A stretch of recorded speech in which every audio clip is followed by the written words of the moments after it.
మీ మోకాల నొప్పులకు ఎటువంటి సర్జరీ లేకుండా ఎపియాన్ పెయిన్ క్లినిక్ అందిస్తున్న అత్యాధునిక చికిత్స.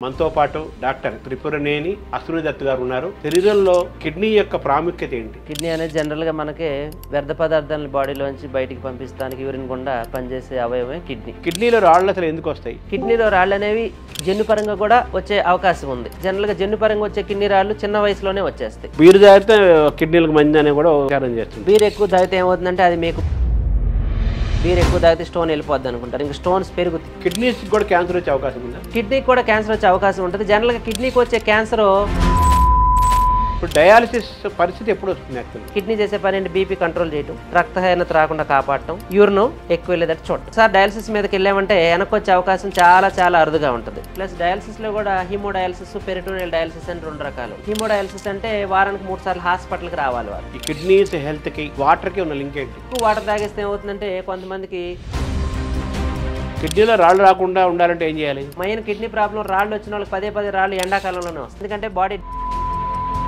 యాంటీబయాటిక్స్ ఎక్కువ తీసుకోవడం వల్ల కిడ్నీస్ ఎఫెక్ట్ అవుతాయి. యాంటీబయాటిక్స్ ఎక్కువ తీసుకోవడం వల్ల మెయిన్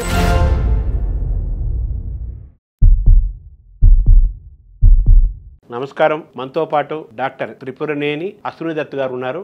వారు కిడ్నీ ట్రాన్స్ప్లాంటేషన్ ఫిజిషియన్. ఈ కిడ్నీ గురించి, కిడ్నీకి వచ్చే వ్యాధుల గురించి, కిడ్నీ ఆరోగ్యం గురించి, కిడ్నీ యొక్క అనారోగ్యం గురించి, కిడ్నీకి అందించే చికిత్సల గురించి డాక్టర్ అశ్విని దత్ గారి ద్వారా తెలుసుకునే ప్రయత్నం చేద్దాం. నమస్కారం. నమస్కారం. శరీరంలో కిడ్నీ యొక్క ప్రాముఖ్యత ఏంటి? కిడ్నీ అనేది జనరల్గా మనకి వ్యర్థ పదార్థాలను బాడీలోంచి బయటికి పంపిస్తానికి యూరిన్ గుండా పనిచేసే అవయవమే కిడ్నీ. సో కిడ్నీకి జనరల్గా ప్రాబ్లం దేనివల్ల వస్తుందంటే కామన్గా షుగర్, బీపీ వల్ల కామన్గా వస్తుంది. కాబట్టి మనకి షుగర్ ఉన్న పేషెంట్లు 6 నెలలకు ఒకసారి బ్లడ్ టెస్టులు చేసుకుంటూ ఉండాలా. యూరిన్ టెస్ట్ చేసుకుని క్రియాటినిన్ అంటాం. క్రియాటినిన్ అంటే కిడ్నీ యొక్క పనితీరు తెలిపి బ్లడ్ టెస్ట్. తర్వాత యూరిన్ టెస్ట్లు ఏం చూసుకోవాలంటే మెయిన్ ప్రోటీన్ చూసుకోవాలి. జనరల్గా ఈ షుగర్ వల్ల వచ్చే కిడ్నీ ప్రాబ్లమ్సే కామన్గా చూసే కిడ్నీ ప్రాబ్లమ్స్. అందులో మనం ఏం చేయాలంటే ఆ ప్రోటీన్ టెస్ట్ అనేది రొటీన్ ప్రోటీన్ టెస్ట్లో దొరకదు. కాబట్టి యూరిన్ ఫర్ మైక్రోఆల్బ్యూమియా అంటారు ఆ టెస్ట్. అదేంటంటే ఎర్లీగా మనకి కిడ్నీ ప్రాబ్లం షుగర్ వల్ల వస్తుందా అని ఐడెంటిఫై చేసే టెస్ట్. ఇప్పుడు రకరకాల మెడిసిన్స్ వచ్చినాయి ఆ ప్రోటీన్ లాస్ని తగ్గించడానికి. ఎందుకంటే మనం ఎర్లీగా పికప్ చేస్తే మన కిడ్నీ ప్రాబ్లం మెల్లగా పెరిగేది ఆ ప్రోటీన్ లీక్ అయ్యి క్రియాటిన్ అనేది బ్లడ్లో వాల్యూస్ పెరుగుతూ ఉంటాయి. సో అందుకోసం మనం ఏం చేయాలంటే ఆ యూరిన్లో ప్రోటీన్ లాస్ని ఎర్లీగా ఐడెంటిఫై చేయడం కోసమే ఆ యూరిన్ ఫర్ మైక్రోఆల్బ్యూమియా అనే టెస్ట్. సో దానికి ఇప్పుడు 2-3 రకాల మెడిసిన్స్ వచ్చినాయి ఇప్పుడు, అడ్వాన్స్డ్ మెడిసిన్స్. ఎందుకంటే ఆ ప్రోటీన్ తగ్గితే కానీ మీకు లాంగ్ టర్మ్లో క్రియాటిన్ పెరగకుండా ఉండదు. కిడ్నీ ప్రాబ్లం మనం అదుపులోకి తీసుకురావచ్చు. సో మామూలుగా కిడ్నీ అవసరం ఎంత ఉంటుంది శరీరానికి, మనిషికి? కిడ్నీ యొక్క అవసరం అంటే మనకి మెయిన్గా మన కిడ్నీ దేనికి ఉపయోగపడుతుంది అంటే యూరిన్లో వ్యర్థ పదార్థాలు పంపించడమే కాకుండా రక్తం తయారీ చేయడంలో, బాడీలో హిమోగ్లోబిన్ మెయింటైన్ చేయడంలో, తర్వాత కిడ్నీ ప్రాబ్లం వచ్చిన వాళ్ళకి ఆకలి తగ్గిపోతూ ఉంటుంది. ఎందుకంటే క్రియాటిన్ లెవెల్స్ ఎక్కువ అవటం వల్ల. తర్వాత కొంతమంది కిడ్నీ ప్రాబ్లం రకరకాల విధాలుగా బయటపడుతూ ఉంటుంది. ఎందుకంటే డయాగ్నోసిస్ లేట్ అవటం వల్ల. మా దగ్గరికి రకరకాల పేషెంట్స్ వస్తుంటారు. ఈవెన్ యంగ్ పేషెంట్లు కూడా వస్తుంటారు. రక్తహీనతతో వస్తారు. మొన్న ఒక పేషెంట్ వచ్చారు, రక్తహీనతతో వచ్చారు. ఆ రక్తహీనత ఏంటంటే తిండి సరిగ్గా లేక కిడ్నీ ప్రాబ్లం అని గమనించలేదు. సో రక్తహీనత ఉందనుకుని టాబ్లెట్స్ వాడి ఆయన కిడ్నీ ప్రాబ్లం ఐడెంటిఫై చేసే టైంకి ఆయనకి ఆయాసం వచ్చి డయాలసిస్ స్టార్ట్ చేయాల్సిన పరిస్థితికి వచ్చారు. సో రక్తహీనత కూడా కిడ్నీ ప్రాబ్లం యొక్క లక్షణం. సో హిమోగ్లోబిన్ తక్కువగా ఉందంటే మనం ఎప్పుడు న్యూట్రిషన్ అంటే మనకు తిండి సరిగ్గా లేకపోవడం వల్ల, ఆహారం సరిగ్గా తీసుకోకపోవడం వల్ల హిమోగ్లోబిన్ తగ్గింది అనుకుంటారు. హిమోగ్లోబిన్ తక్కువ ఉన్న వాళ్ళు బ్లడ్లో క్రియాటిన్ వాల్యూస్ కూడా చెక్ చేసుకుంటుండాలి. అంటే మామూలుగా మన కిడ్నీ ఫంక్షనింగ్ సరిగ్గా లేదు అని ఎలా తెలుసుకోవాలి? సిమ్టమ్స్ ఏమైనా ఉంటాయా? సిమ్టమ్స్ అంటే మనకి లాస్ట్ క్రియాటిన్ ఎక్కువైపోయేదాకా జనరల్గా సిమ్టమ్స్ అనేవి తొందరగా తెలియవు. కాబట్టి మన కిడ్నీ ప్రాబ్లం కామన్ గా మన సొసైటీలో చూసేది షుగర్ వల్ల, బీపీ వల్ల. సో ఎవరైనా వాళ్ళకి ఫస్ట్ టైం షుగర్ అని తెలిసిన, బీపీ అని తెలిసిన బ్లడ్ లో క్రియాటిన్ టెస్ట్, యూరిన్ లో ప్రోటీన్ టెస్ట్ కంపల్సరీ తెలుసుకోవాలి. ఎందుకంటే ఒకసారి కిడ్నీ ప్రాబ్లం స్టార్ట్ అయినాక తెలుసుకుంటే దాన్ని మనం వెనక్కి తీసుకురావడం చాలా కష్టం. ముందే మనం ఐడెంటిఫై చేసుకుంటే షుగర్ ని, బీపీని కంట్రోల్లో పెట్టుకుంటా 6 months ఒకసారి కిడ్నీ డాక్టర్ని సంప్రదిస్తూ ఉంటే వారు షుగర్, బీపీని కంట్రోల్ చేసి క్రియాటిన్ వాల్యూస్ని, యూరిన్లో ప్రోటీన్ వాల్యూస్ని కంట్రోల్లో ఉంచుతారు. జనరల్గా ఈ కిడ్నీ ప్రాబ్లంలో CKD అంటాం, క్రోనిక్ కిడ్నీ డిసీజ్ అంటారు దాన్ని. అంటే 3 నెలల నుంచి కిడ్నీ ప్రాబ్లం ఉన్న వాళ్ళని ఆ కేటగిరీలోకి విభజిస్తారు. అందులో 5 స్టేజ్లు ఉంటాయి. 1, 2, 3, 4, 5 అని. మనం ఎర్లీగా స్టేజ్ 1, స్టేజ్ 2 ఐడెంటిఫై చేస్తే దాని ప్రోగ్రెషన్ని అంటే తొందరగా కిడ్నీ ప్రాబ్లం ఎక్కువ అవ్వకుండా ఉండటాన్ని మనం ఆపగలుగుతాం. ఎర్లీ స్టేజ్లోనే ఆపగలగాలంటే షుగర్, బీపీ ఉన్న వాళ్ళందరూ ఎవ్రీ 6 months ఒకసారి ఈ క్రియాటిన్ టెస్ట్, యూరిన్లో ప్రోటీన్ టెస్ట్, రక్తహీనత రావచ్చు కాబట్టి హిమోగ్లోబిన్ టెస్ట్ చేసుకుంటూ ఉండాలి. ఈ 5 స్టేజ్లు అంటే ఎలా ఉంటాయి? అది 5 స్టేజ్లు అంటే క్రియాటిన్ బట్టి ఫార్ములా ఉంటుంది. జిఎఫ్ఆర్ అనే ఫార్ములా ఉంటుంది. ఆ జిఎఫ్ఆర్ అంటే గ్లోమెరులర్ ఫిల్టరేషన్ రేట్ అంటారు. ఆ గ్లోమెరులర్ ఫిల్టరేషన్ రేట్ అనేది తక్కువైపోతూ ఉంటుంది కిడ్నీ ప్రాబ్లం ఎక్కువ అయిపోద్ది. సో బ్లడ్లో క్రియాటిన్ వాల్యూస్ అనేవి ఎక్కువ అవుతూ ఉంటాయి. జనరల్గా స్టేజ్ 1 స్టేజ్ 2 అనేవి జిఎఫ్ఆర్ని బట్టి. ఎక్కువ జిఎఫ్ఆర్ ఉందంటే బ్లడ్లో క్రియాటిన్ వాల్యూస్ తక్కువ ఉంటే ఎర్లీ స్టేజెస్. స్టేజ్ 3 స్టేజ్ 4 అంటే మధ్యంగా ఉందని కిడ్నీ ప్రాబ్లం. ఇంకా స్టేజ్ 5కి వచ్చేసిందంటే ఇంకా డయాలసిస్ ఇంకొక 2-3 నెలల్లో డయాలసిస్ స్టార్ట్ చేయాల్సిన పరిస్థితికి వచ్చేసాడు పేషెంట్ అని అర్థం. మాలో మీరు కిడ్నీ సమస్యలు అనగానే కేవలం షుగరు బీపీ వల్లనే కిడ్నీ సమస్యలు వస్తాయా? ఇవి రెండు లేకపోయినా కానీ కిడ్నీ సమస్యలు వస్తాయా? ఈ రెండు లేకపోయినా అంటే మనకు జనరల్గా కిడ్నీలో రాళ్ల వల్ల కిడ్నీ సమస్యలు వస్తాయి. జన్యుపరంగా కిడ్నీ ప్రాబ్లమ్స్ వస్తాయి. జన్యుపరంగా అంటే జనరల్గా నీటి బుడగలు కిడ్నీలో, దాన్ని పాలిసిస్టిక్ కిడ్నీ డిసీజ్ అంటారు. అంటే పాలి అంటే చాలా అని, సిస్టులు అంటే చాలా నీటి బుడగలు. అవన్నీ 2 కిడ్నీలు ఎఫెక్ట్ చేస్తాయి, ఎందుకంటే జన్యుపరంగా వచ్చిన ప్రాబ్లం కాబట్టి ఫ్యామిలీలో ఎవరికైనా కిడ్నీ ప్రాబ్లం ఉన్నా కూడా మనం ఎర్లీగా ఐడెంటిఫై చేయాలి. ఎందుకంటే జన్యుపరంగా వచ్చే ప్రాబ్లమ్స్ నెక్స్ట్ జనరేషన్కి వచ్చేపాటి ఎర్లీగా వచ్చేస్తాయి. సో వాళ్ళకి 30-35 సంవత్సరాల లోపే మనం ఫ్యామిలీలో ఈ నీటి బుడగల సమస్య ఉందంటే అల్ట్రాసౌండ్ స్కాన్ చేసుకుని నీటి బుడగలు ఎంత తీవ్రతగా ఉన్నాయి గమనించాలి. క్రియాటినిన్ టెస్ట్ ఒకటి చేసుకోవాలి. చేసుకుంటే ఈ నీటి బుడగల యొక్క సైజు నెంబరు పెరగకుండా ఉంటాక కూడా టాబ్లెట్స్ వచ్చినాయి. ఆ టాబ్లెట్స్ ని వాడుకుంటా ఉంటే మనం తొందరగా డయాలసిస్ మీదకి వెళ్లకుండా ఆపగలుగుతాం. అంటే మామూలుగా ఏంటంటే మన కిడ్నీ సమస్యల్లో షుగరు బీపీ రావడంతో పాటు వాటి ఉంటే కంపల్సరీగా కిడ్నీ విషయంలో మనం జాగ్రత్తగా ఉండాలి. At the same time jeans place కూడా ఇక్కడ ఉంది. జెనెటిక్ గా పూర్వులు ఎవరికైనా కానీ కిడ్నీ సమస్యలు ఉంటే తర్వాత వాళ్ళకి వచ్చే అవకాశం ఉంది. అయితే వాళ్ళకి ఇంకా చిన్న వయసులో తొందరగా వచ్చే అవకాశాలు ఉన్నాయి. కాబట్టి వాళ్ళు ఎటువంటి జాగ్రత్తలు తీసుకోవాలి? ఎర్లీగా మనం ఐడెంటిఫై చేసుకోవాలి. టెస్టులు చేసుకోవాలి. Main ultrasound. ఇప్పుడు నీటి బుడగల ప్రాబ్లం ఉంటే అల్ట్రాసౌండ్ చేసుకోవాలా. నీటి బుడగలు ఉన్నాయా, యూరిన్ లో రక్తం ఏమైనా పోతుందా, యూరిన్ లో ఇన్ఫెక్షన్లు ఏమైనా వస్తున్నాయా, బ్లడ్ లో క్రియాటిన్ వాల్యూస్ ఎలా ఉన్నాయి, అవి చెక్ చేసుకుని ఎర్లీగా మనం ఆ టాబ్లెట్ స్టార్ట్ చేసుకుంటే ఆ నీటి బుడగలు అనేవి తొందరగా సైజ్ పెరగకుండా నెంబర్ పెరగకుండా ఎక్కువ సంవత్సరాలు మనం వారిని డయాలసిస్ వైపు వెళ్లకుండా కాపాడగలుగుతాం. ఇప్పుడు అసలు కిడ్నీ అనగానే మనకి వెంటనే జన్మ కిడ్నీలో రాళ్ళు అనేది కామన్ గా వినపడే మాట. కిడ్నీలో రాళ్ళు అసలు ఎందుకు వస్తాయి? కిడ్నీలో రాళ్ళు అనేవి జన్యుపరంగా కూడా వచ్చే అవకాశం ఉంది. జనరల్ గా జన్యుపరంగా వచ్చే కిడ్నీ రాళ్ళు చిన్న వయసులోనే వచ్చేస్తాయి. 2 పక్కల ఉంటాయి, చాలా మల్టిపుల్ స్టోన్స్ ఉంటాయి. అంటే 2 కిడ్నీల్లో చాలా పెద్ద పెద్ద రాళ్ళు ఉంటాయి. అటువంటి ప్రాబ్లం మనం ఆక్సలోసిస్ అంటాం. ఆ ఆక్సలోసిస్ అనేది జన్యుపరంగా వచ్చే ప్రాబ్లం. సో అటువంటి వాళ్ళు ఏంటంటే ఆ జన్యు మనం రీప్లేస్ చేయలేం. కాబట్టి వాళ్ళు ఫ్యూచర్లో 2 కిడ్నీలు పాడై డయాలసిస్ మీదకి వెళ్ళి డయాలసిస్ తర్వాత కిడ్నీ లివర్ ట్రాన్స్ప్లాంట్కి వెళ్ళిన పేషెంట్స్ కూడా ఉన్నారు. అవి జనరల్గా జెనెటికల్గా వచ్చి నెక్స్ట్ మన ఆహార పదార్థాల వల్ల వచ్చే కిడ్నీ రాళ్ళు కామన్ గా చూస్తుంటాం. అంటే ఎటువంటి ఆహార పదార్థాలు తీసుకోవడం వల్ల కిడ్నీలో రాళ్ళు ఏర్పడతాయి? జనరల్ గా మనకి రెడ్ మీట్ అంటాం. అంటే మన వేట మాంసం, గొర్రె మాంసం అటువంటివి తీసుకుంటే జనరల్ గా purine diet, high purine diet తీసుకోవడం వల్ల యూరిక్ యాసిడ్ లెవెల్స్ బాడీలో ఎక్కువయ్యి ఆ రాళ్ళు ఏర్పడతాయి. నెక్స్ట్ ఆక్సలేట్ అంటాం. ఆక్సలేట్ అంటే మనకి జనరల్ గా పాలకూర, తోటకూర వాటిల్లో ఆక్సలేట్ లెవెల్స్ ఎక్కువగా ఉంటాయి. జనరల్ గా మనం కామన్ గా చూసే స్టోన్ ని కాల్షియం ఆక్సలేట్ స్టోన్ అంటారు. కాల్షియం ఆక్సలేట్ అనేవి ఆక్సలేట్ రిచ్ ఫుడ్ తగ్గించాలా. తర్వాత ప్యూరిన్ నుంచి మన బాడీలో యూరిక్ యాసిడ్ గా మారుతుంది. ఆ యూరిక్ యాసిడ్ స్టోన్స్ ఫామ్ అవుతుంటాయి. సో యూరిక్ యాసిడ్ డైట్ తగ్గించాలా. మెయిన్ ఆ యూరిక్ యాసిడ్ డైట్ అనేది ఎందులో ఉంటుందంటే ఫ్రూట్ జ్యూసెస్ లో ఉంటుంది, తర్వాత రెడ్ మీట్ లో ఉంటుంది, బీన్స్ లో ఉంటుంది, కామన్ గా చూసేవి. జనరల్గా మామూలుగా డాక్టర్లు సరే రెడ్ మీట్ అందరూ చెప్తున్నారు, అందరూ డాక్టర్లు కూడా రెడ్ మీట్ అవాయిడ్ చేయమంటున్నారు. అది తెలిసిన విషయమే. అది కిడ్నీలకు కూడా ఎఫెక్ట్ అవుతుంది రెడ్ మీట్ వల్ల. అయితే ఆకుకూరలు చాలా ఆరోగ్యం అని అంటారు కదా, బీన్స్ చాలా ఆరోగ్యం అంటారు కదా, మరి అవేమో మళ్ళీ కిడ్నీలకు ఎఫెక్ట్ రాళ్ళు వచ్చే పరిస్థితి అంటే ఏ ఆహారం అయినా మనం లిమిట్ గా తీసుకోవాలి, మితంగా తీసుకోవాలి. సో మితంగా తీసుకుంటే ఇబ్బంది ఏమండి. ఎందుకంటే యూరిక్ యాసిడ్ మనకి బాడీలోంచి బయటకు వెళ్లాల్సింది యూరిన్ గుండానే. మనం ఆ కిడ్నీ కెపాసిటీని ఎక్కువ తీసుకుంటే బాడీలో యూరిక్ యాసిడ్ లెవెల్ ఎక్కువయ్యి అది మళ్ళీ కిడ్నీలోనే డిపాజిట్ అయ్యి స్టోన్ గా మారుతుంది. అంటే మనం తీసుకుంటే మనకు జెనెటిక్ గా వచ్చే ఇష్యూలు, అలాగే షుగర్ బీపీతో వచ్చే ఇష్యూలు, తర్వాత దాంతోపాటు మనం తీసుకునే ఆహారం వల్ల కూడా కిడ్నీలు ఎఫెక్ట్ అయ్యే అవకాశం ఉంది, రాళ్లు ఏర్పడే అవకాశం ఉంది. రాళ్ల సంఖ్య పెరిగే కొద్దీ కిడ్నీల ప్రాబ్లం పెరుగుతున్నట్టు అనుకోవాలా? జనరల్ గా ఎక్కువ రాళ్లు వస్తున్నాయి, 2 పక్కల ఉంటున్నాయి అంటే జన్యు టెస్టులు కూడా చేసుకోవాలి. జనరల్ గా స్టోన్స్ అనేవి ఒకసారి స్టోన్ తయారవటం బాడీలో ఏర్పడిందంటే పదే వచ్చే అవకాశాలు ఉంటాయి. ఒకసారి సర్జరీ చేసినా కూడా ఒక 2-3 ఏళ్ళకి మళ్ళీ సర్జరీ చేయాల్సి రావడం అలాంటివి ఉంటాయి.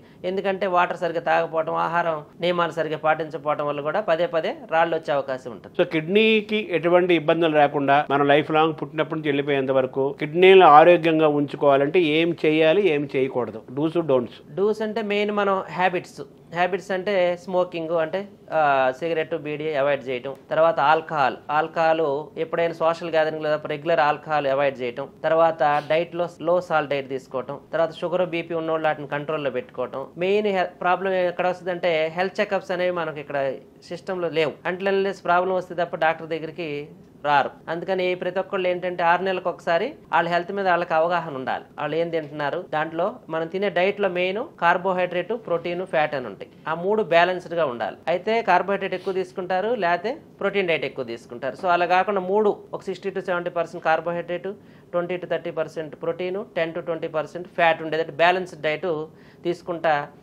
ఎప్పుడైనా హెల్త్ ఇష్యూస్ వచ్చేదాకా వెయిట్ చేయకుండా మనం అట్లీస్ట్ యాన్యువల్ అంటే సంవత్సరానికి ఒక్కసారైనా హెల్త్ చెకప్లు చేసుకుంటూ ఉంటే ఎర్లీగా మనం కిడ్నీ ప్రాబ్లమ్ని ఐడెంటిఫై చేసుకుంటే దాన్ని ప్రోగ్రెషన్ ఆపడానికి మందులు పెట్టుకుని షుగర్ బీపీని కంట్రోల్లో పెట్టుకుంటా. తర్వాత రాళ్ళు ఉన్నోళ్ళు అయితే ఒకసారి రాళ్ళ ఆపరేషన్ అయినాక మళ్ళీ ఇంకా వాళ్ళు రారు. వాళ్ళు ఏంటంటే డైట్ ఫాలో అవ్వరు. దానివల్ల పదే రాళ్ళు వచ్చే అవకాశం ఉంటుంది. కాబట్టి ఒకసారి రాళ్ళు వచ్చినా కూడా మనం ఇయర్లో ఒకసారి అల్ట్రాసౌండ్ అయి చేసుకుంటా డైట్ స్ట్రిక్ట్ గా ఫాలో అవుతా ఉంటే మనం హెల్తీ లైఫ్ స్టైల్. ఇంకోటి ఒబిసిటీ ఏంటంటే ఊబకాయం. అందరూ ఇప్పుడు ఏంటంటే హెల్తీ లైఫ్ స్టైల్ లేదు. ఎందుకంటే అందరూ సాఫ్ట్వేర్ మామూలుగా అందరూ రొటీన్ అందరూ ఏంటంటే కూర్చుని చేసే job 8 hours together sitting, exercise లేదు. మెయిన్ ఏంటంటే 30 minutes per day అట్లీస్ట్ మనం వాకింగ్ చేయాలి. యూత్ వాకింగ్ చేస్తే ఏమవుతుందంటే మనకి ఫ్యాట్ అంతా మెటబలైజ్ అయ్యి మనకి డిస్లిపిడీమియా అంటే కొవ్వు బాడీలో చేరటం అన్ని తగ్గుతాయి. తర్వాత మన మెటబాలిజం అంతా బెటర్ గా ఉండి కిడ్నీ ఫంక్షన్ కూడా బెటర్ గా అవుతుంది. మొబిలిటీ అనేది ఇక్కడ కూడా ఎక్సర్సైజ్. ఎందుకంటే మనకు ఊపకాయం వల్లే ఫ్యూచర్ లో డయాబెటీస్, హైపర్ టెన్షన్ రావటం,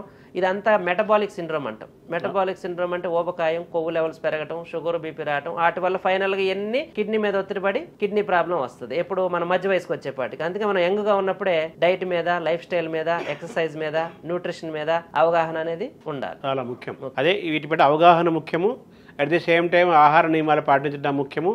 అలాగే సంవత్సరానికి 1-2 సార్లు డాక్టర్ దగ్గరికి వెళ్ళి మన బాడీ హెల్త్ చెకప్ చేసుకోవడం. అలాగే మన గతంలో పూర్వుల్లో ఎవరికైనా కానీ జెనెటిక్ గా కానీ కిడ్నీ సమస్యలు ఉంటే, ఇంకేదైనా సమస్యలు ఉన్నా కానీ మనం డాక్టర్ని సంప్రదించుకుంటే అర్లీగా మన prevention is better than cure అంటారు కదా. మెయిన్ కిడ్నీలో అదే prevention is better than cure. అదే చాలా ముఖ్యం. అయితే కిడ్నీ సమస్యలు జనరల్ ఏ వయసులో మొదలవుతాయి? కిడ్నీ సమస్యలు అంటే జన్యు పరంగా వచ్చే మనకి అరౌండ్ 30 to 40 years లోపే మనకి తెలుస్తూ ఉంటాయి.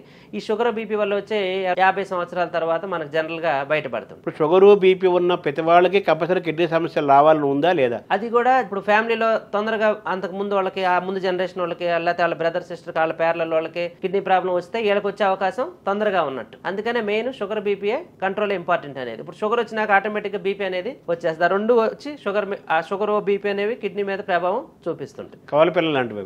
కవలపిల్లలు ఉంటాయి. థైరాయిడ్ అంత ప్రభావం కిడ్నీ మీద ఉండదు. షుగర్ బీపీ ఉన్న వాళ్ళు దాన్ని కంట్రోల్లో పెట్టుకొని మెయింటైన్ చేసుకుంటే ఇబ్బంది ఉండదు.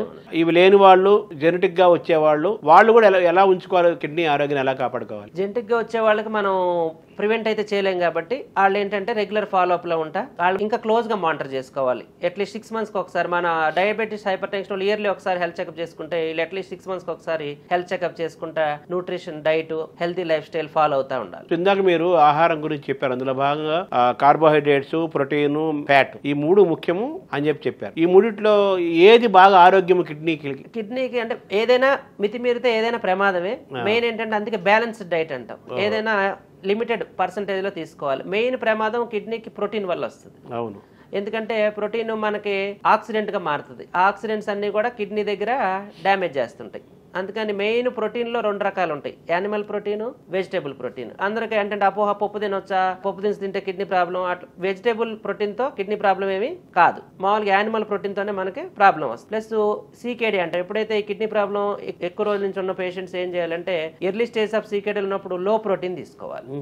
అంటే బరువు ప్రకారం 0.8 grams per kg per day అంటారు. అంటే బరువు ప్రకారం తీసుకోవాలి. అదే ఆల్రెడీ డయాలిసిస్ మీద ఉన్న పేషెంట్ మనం ఎక్కువ ప్రోటీన్ ఇంకా రిస్ట్రిక్ట్ చేయకూడదు. ఎక్కువ ప్రోటీన్ రిస్ట్రిక్ట్ చేస్తే వాళ్ళు బాడీ తట్టుకోదు, వీక్ అయిపోతారు, నడవలేరు, మజిల్స్ అన్ని వీక్ అయిపోతాయి. So early stage of kidney problem ఉన్న వాళ్ళు ప్రోటీన్ ని కంట్రోల్ లో తీసుకోవాలా. ఆల్రెడీ లేట్ స్టేజ్ డయాలిసిస్ మీద ఉన్న పేషెంట్స్ ప్రోటీన్ రెగ్యులర్ గా తీసుకోవాలి. అంటే ప్రోటీన్ డెఫిషియన్సీ కూడా ఉండకూడదు. ఎందుకంటే ప్రోటీన్ డెఫిషియన్సీ ఉంటే మజిల్స్ వీక్ అయిపోయి వాళ్ళు నడవలేరు, బోన్స్, మజిల్స్. మామూలు డాక్టర్లు చెప్పే సలహాల్లో ప్రోటీన్ చాలా ఇంపార్టెంట్. మనం ఎంతవరకు ఏ మేరకు ప్రోటీన్ తీసుకుంటున్నాం అనేది కూడా చాలా ఇంపార్టెంట్ హెల్త్ లో అంటారు. మీరేమో ప్రోటీన్ మీద బాంబు వేసేసారు కిడ్నీస్ విషయంలో. ఎలా దీన్ని మన సమన్వయం బ్యాలెన్స్ చేసుకోవాలి? బ్యాలెన్స్ అంటే మనం డైటీషియన్ దగ్గర కూడా వెళ్ళడం ఇంపార్టెంట్. ఎందుకంటే 24 hour డైటరీ రికాల్ అంటాం. అంటే మనం ఏం తింటున్నామో మనకే తెలియదు. జనరల్గా ఏది కనపడితే తినేస్తుంటాం. అలా కాకుండా మనం ఏం తింటున్నాం అనే దాని మీద కూడా ఒక షెడ్యూల్ ఉండాలి. జనరల్ గా ఏదో ఒకటి వండుకుని తింటా ఉంటాం. అలా కాకుండా మనం వండుకున్న దాంట్లో ప్రోటీన్ ఎంత ఉంది, కార్బోహైడ్రేట్ ఎంత ఉంది, ఫ్యాట్ ఎంత ఉంది తెలుసుకోవాలి. ఇప్పుడు జనరల్గా బయట కొనే ప్రొడక్ట్స్ మీద ఆడు న్యూట్రిషన్ ఎంత ఉందని ఇస్తారు, కానీ మనం రోజు వండుకునేట్లో ఎంత ఉంటుందో మనకి తెలియదు. అందుకని డైటీషియన్లను ఇప్పుడు డైటీషియన్స్ కూడా అవైలబుల్గా ఉంటున్నారు. సో వాళ్ళ దగ్గరికి వెళ్ళి ఒక డైటీషియన్ వాళ్ళు ఇన్ని గ్రామ్స్ ఆఫ్ దాల్ తీసుకుంటే ఇంత ప్రోటీన్ ఉంటుంది, ఇంత ఒక కప్పు రైస్ తీసుకుంటే ఇంత కార్బోహైడ్రేట్ ఉంటుంది, ఇంత ఆయిల్ తీసుకుంటే అందులో ఇంత ఫ్యాట్ ఉంటుందని ఒక ఫిక్స్డ్ ఇస్తారు మనకి. దాని ప్రకారం మనం ఫాలో అవుతా ఉంటే బెటర్ గా ఉంటుంది. అంటే మీరు చెబుతుంది చదువుకున్న వాళ్ళు పట్టణాల్లో పెద్ద పెద్ద నగరాల్లో ఉండే వాళ్ళకి, పెద్ద పెద్ద పట్టణాల నగరాల్లో ఉండే వాళ్ళకి, చదువుకున్న వాళ్ళకి, కొంచెం క్లాస్ గా ఉండేవాళ్ళకి వాళ్ళు ఇవన్నీ ఉంటారు. కానీ ఎక్కువ మంది మామూలుగా సహజంగా మనం నిద్రపోవటము, ఆకలి అవటము, తినటము, ఈ మంచినీళ్ళు తాగటము చాలా సహజమైన ప్రక్రియ. దీనికి పుస్తకాలు చూసో టైం టేబుల్ పెట్టుకొని చేసేవి కాదు, సహజంగా జరుగుతుంటుంది కదా. ఇలాంటి వాళ్ళు మరి ఇటువంటి విషయాల్లో ఎలా జాగ్రత్తగా ఉండాలి, వాళ్ళు ఏం చేయాలి? వాళ్ళకి అదే ఏదైనా మనం కార్బోహైడ్రేట్ అనేది ఎక్కువ తీసుకోకుండా ఉండాలంటే రైస్ ఒక పూట తీసుకోవటం, తర్వాత ఫ్యాట్ లో ఆయిల్ తగ్గించి తీసుకోవటం, తర్వాత ప్రోటీన్ లో వెజిటేబుల్ ప్రోటీన్ అంటే మనం ఇందాక పప్పు దినుసులు అన్ని తీసుకుంటా ఉండొచ్చు. సో అలా కార్బోహైడ్రేట్ కంట్రోల్ చేసుకోవటం అంటే ఒక పూట రైస్ తింటాం, రెండో పూట కార్బోహైడ్రేట్ తగ్గించాలి కాబట్టి చపాతీయో అట్లాంటి రోటీయో అలాంటివి తీసుకుంటా ఉంటే బ్యాలెన్స్ అవుతుంది. ఆయిల్ కూడా ఎక్కువ లేకుండా లైట్ ఆయిల్ తీసుకుంటే సో అక్కడ ఫ్యాట్, నెక్స్ట్ ప్రోటీన్ దాలు, కార్బోహైడ్రేట్ రైస్ తక్కువ తీసుకుంటా, ప్లస్ వాకింగ్ మార్నింగ్ ఈవినింగ్. ఇది వరకు పూర్వీకులందరూ సైకిల్ తొక్కేవాళ్ళు, ఇప్పుడు అంతా 2 వీలర్స్ 4 వీలర్స్ వచ్చి ప్లస్ జాబ్ కూడా ఫార్మింగ్ లేదు, ఎవ్రీథింగ్ ఈజ్ కూర్చుని చేసే ప్రక్రియ వల్ల ఈ ప్రాబ్లమ్స్ వస్తున్నాయి. అందుకని ఇప్పుడు అంతా ఏం చేస్తున్నారు, మళ్ళీ పాత వైపు వెళ్ళిపోతున్నారు. సైక్లింగ్ అని స్టార్ట్ చేశారు, అందరూ 15 నిమిషాలు గంట సైక్లింగ్ అయినా చేస్తున్నారు. ఎందుకంటే మనం తీసుకునే ఆహారాన్ని మళ్ళీ మనమే కరిగించాల్సి వస్తుంది. జనరల్గా పెసరట్టు చాలా మంచిది అంటారు, పెసరట్టులో ప్రోటీన్ ఉంటుంది అంటారు. మామూలుగా ఈ మన గ్యాస్ట్రోఎంట్రాలజిస్ట్ గానీ చాలా మంది పెసరట్టును ప్రిఫర్ చేస్తారు. సో పెసరట్టును ఎలా చూడాలి? తెలుగువాడు ఆహారంలో పెసరట్టు ఒక పాత్ర పెద్దది. పెసరట్టు వల్ల మనకి అంత మరీ హై ప్రోటీన్ ఏమి ఉండదు, ఇట్ ఈస్ వెజిటేబుల్ ప్రోటీన్ కాబట్టి మనకి ఏమి ఇబ్బంది ఉండదు, we can take. So protein ఎక్కువ తీసుకోవడం వల్ల కిడ్నీలకి కొంత ఇబ్బంది ఉండే అవకాశం ఉన్నప్పటికీ వెజిటేరియన్ ప్రోటీన్ వల్ల పెద్దగా ఇబ్బంది ఏమి ఉండదు. రెడ్ మీట్ అనేది పూర్తిగా మనం అవాయిడ్ చేయడం బెటర్. ఇప్పుడు డయాలసిస్ పరిస్థితి ఎప్పుడు వస్తుంది? యాక్చువల్గా డయాలసిస్ పరిస్థితి ఇందాక మనం చెప్పుకున్నట్టు CKD అంటాం, క్రోనిక్ కిడ్నీ డిసీజ్. అందులో 3-4 స్టేజ్ దాకా మనం మందుల మీద తీసుకొస్తాం. మందులు ఎందుకు ఇస్తాం? అందరూ ఏమనుకుంటారంటే మనం కిడ్నీకి ఇచ్చే మందులు క్రియాటిన్ తగ్గించడానికి అనుకుంటారు, అది అపోహ. ఎందుకంటే మనం ఇచ్చేది ఏంటంటే బయట నుంచి కిడ్నీ చేసే పని టాబ్లెట్స్ కూడా చేస్తున్నాం. ఏంటంటే కిడ్నీ చేసే పని ఏంటి, బీపీ కంట్రోల్ చేయటం, రక్తహీనత రాకుండా కాపాడటం, యూరిన్ ఎక్కువ వెళ్ళేటట్టు చూడటం. ఈ కామన్ గా కిడ్నీ చేసే పని ఆకలి అయ్యేటట్టు చేయటం. ఇప్పుడు ఏమవుతుంది, కిడ్నీ ప్రాబ్లం వచ్చినప్పుడు ఆహారం అనేది తీసుకోలేడు, సో ఆకలి పెరగడానికి టాబ్లెట్స్ పెడతాం. తర్వాత కిడ్నీ అనేది బాడీలో యాసిడ్ లెవెల్స్ పెరిగిపోతాయి, సో యాసిడ్ లెవెల్ తగ్గించడానికి టాబ్లెట్. బీపీ కంట్రోల్ అవ్వదు, సో 3-4 రకాలైన బీపీ టాబ్లెట్స్. తర్వాత యూరిన్ తక్కువ వస్తుంది, కాళ్ళు వాస్తాయి, సో కాళ్ళు వాపు తగ్గడానికి, యూరిన్ ఎక్కువ రావడానికి టాబ్లెట్స్. తర్వాత రక్తం అనేది పడిపోతూ ఉంటుంది, సో రక్తం పెరగడానికి ఇంజెక్షన్స్ టాబ్లెట్స్ పెడుతుంది. అవన్నీ ఎందుకంటే ఎర్లీ స్టేజెస్ ఆఫ్ CKDలో కిడ్నీ చేసే పని బయటకుండా చేస్తాం, అయినా కూడా క్రియాటిన్ అనేది స్లోగా పెరుగుతూ ఉంటుంది. ఎందుకు? ఈ షుగర్ బీపీ కంట్రోల్లో లేక. సో షుగర్ బీపీని కంట్రోల్లో పెట్టుకుంటే క్రియాటిన్ వాల్యూని మనం మానిటర్ చేసుకుంటూ ఉంటాం ఎవ్రీ 3 మంత్స్కి ఈ పర్టికులర్ CKD 3-4 స్టేజ్లో ఉన్న పేషెంట్కి.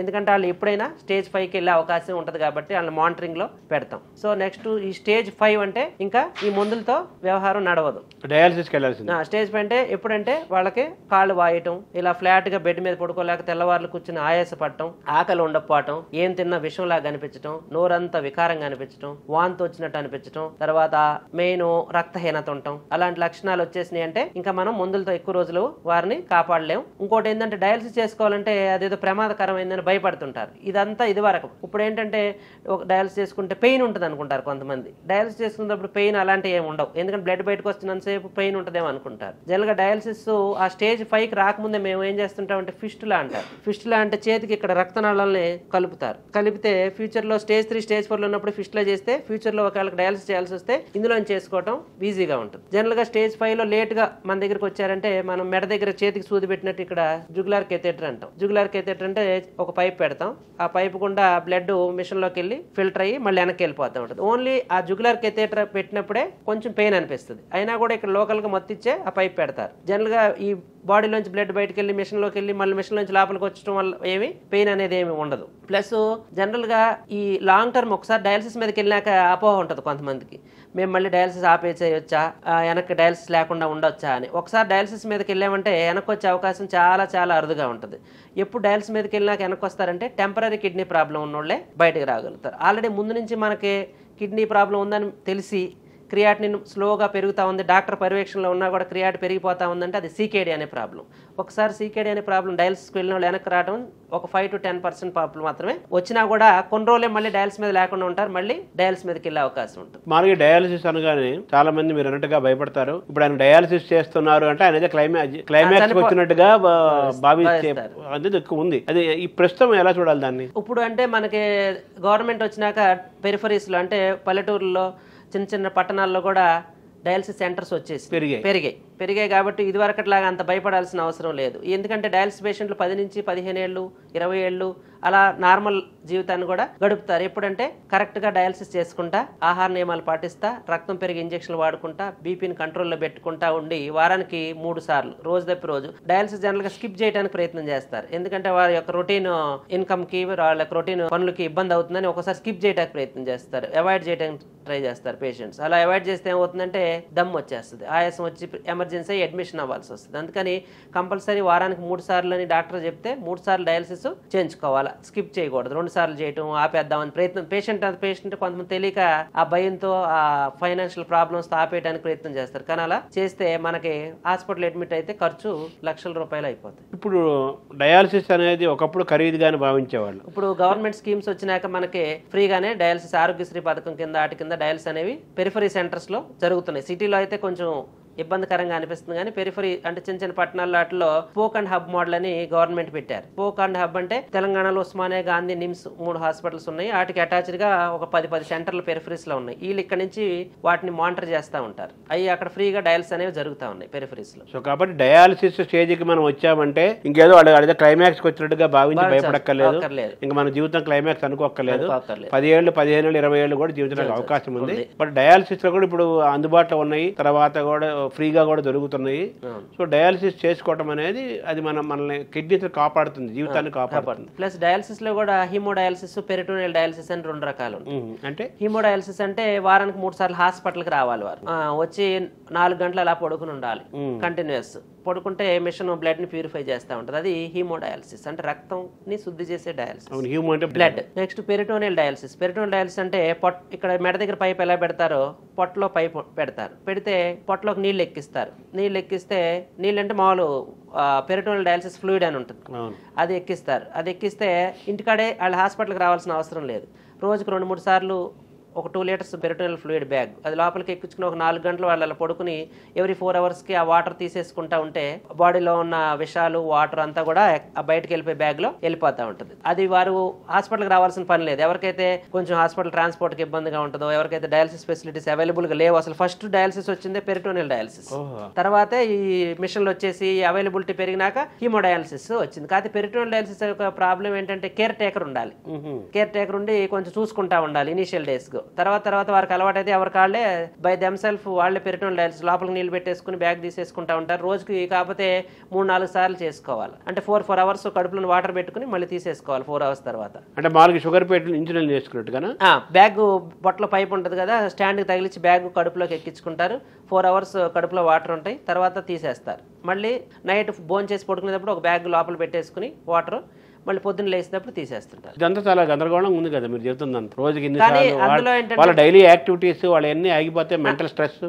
హీమోడయాలసిస్ వల్లే మీకు ట్రాన్స్పోర్ట్ డయాలసిస్ సెంటర్కి రావటం ఆ రోజంతా. ఇప్పుడు డయాలసిస్ సెంటర్కి వెళ్తే మనకి ఇమీడియట్ గా లోపలికి వెళ్ళగానే డయాలసిస్ తీసుకోరు.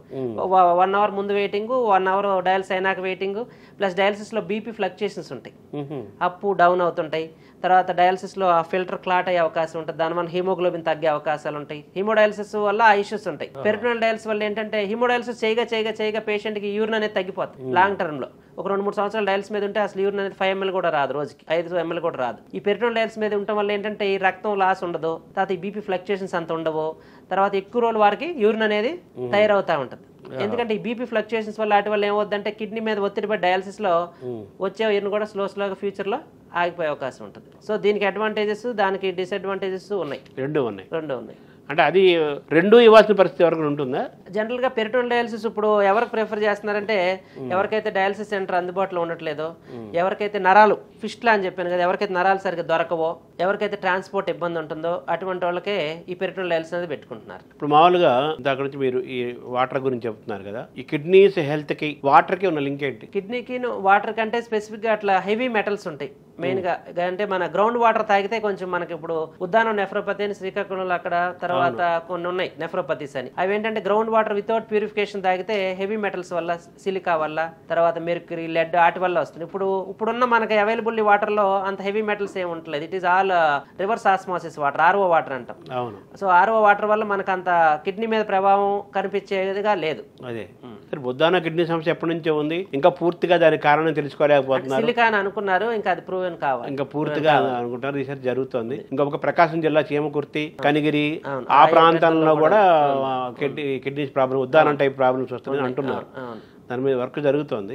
జనరల్ గా కిడ్నీ హెల్త్ ని కాపాడుకోవడంలో వాటర్ పాత్ర ఎలా చూడాలి? అంటే ఎక్కువ సార్లు వాటర్ తీసుకోవడం కానీ ఇలాంటివి ఏమైనా అంటే జనరల్ గా ఈ వాటర్ ఎక్కడ ఇంపార్టెన్స్ వస్తుందంటే మెయిన్ గా మనకి కిడ్నీలో రాళ్ళు ఉన్న పేషెంట్లకి, తర్వాత డయాలసిస్ పేషెంట్లకి, తర్వాత స్టేజ్ 3, స్టేజ్ 4 అంటే early stages of kidney problem ఉన్న వాళ్ళు చాలా ఇంపార్టెంట్. అంటే క్వాంటిటీ నాట్ ద ఎనీవే. ఇప్పుడు మనకి అవైలబుల్ వాటర్ అంతా క్వాలిటీ వాటర్, జనరల్ గా క్వాంటిటీ ఇంపార్టెంట్. జనరల్ గా స్టోన్స్ పేషెంట్స్ ఏంటంటే ఎక్కువ డీహైడ్రేషన్కి వెళ్లకుండా ఉండటం కోసం ఎక్కువ వాటర్ తీసుకుంటుండాలి. అదే ఈ stage 3, stage 4 patients already kidney problem వల్ల కాళ్ళ వాపులు ఆల్రెడీ ఉంటాయి. సో వారు ఎక్కువ వాటర్ తాగేస్తే మనం యూరిన్ ఎక్కువ వెళ్ళటానికి టాబ్లెట్స్ పెట్టాలి. దానివల్ల మళ్ళీ క్రియాటిన్ అనేది పెరిగిపోతుంది.